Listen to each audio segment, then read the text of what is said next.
Well guys, it looks like you've successfully completed this course. I'll include the download files after this video.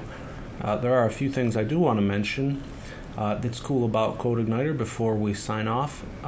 With controllers, you can actually make nested controllers. So if I wanted to make a new folder and call it admin, I could create a guy under here and create a new PHP file and just call this manage.php, for example. And if I made this guy a class, you could then access the URL through /admin/manage/ and if you had a function called create. So basically this folder can act as part of a route as well. That's assuming you don't have a controller called admin. So you can do subfolder routes like that to stay more organized. That's one tidbit.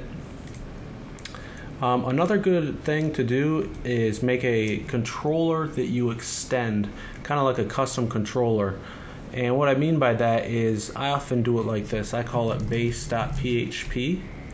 And I make a base controller, and I have all my controllers extend the base controller, right?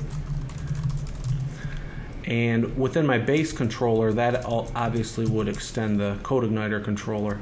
And what this gives me is a way to load things manually, and it's kind of a lot to explain, but if you ever need to have more functionality, it helps a lot to start with a base controller. But this series, it's kind of getting you into the thick of a mix of things. There's really a lot of places you could go. Let's see, libraries, we did cover this. Models, we did quite a bit of this, and I think we got a good taste of it too. In the way that we did models, remember how we extend the CRUD model? And that's what I'm kind of talking about with the controllers. You see, the CRUD model extends the CodeIgniter model, but the note model extends the CRUD model. So you're kind of getting the best of both worlds. We didn't use any third-party stuff, but there is a way to use third-party things such as authorize.net, and sometimes it takes a little bit of configuration to load it properly, but we don't need to touch that area. There's the views, and these, you're free to arrange these any way you like. This is just the way that I chose to do it because it's fairly simple. And lastly, if we go to our index.php, right here we have define environment. When you're ready to make it live, you could probably throw this into production. Save that up, and basically if you scroll down you can see what it does. If it's in testing and production, it just doesn't show any errors. And if you did decide to use, say, the CodeIgniter error logger,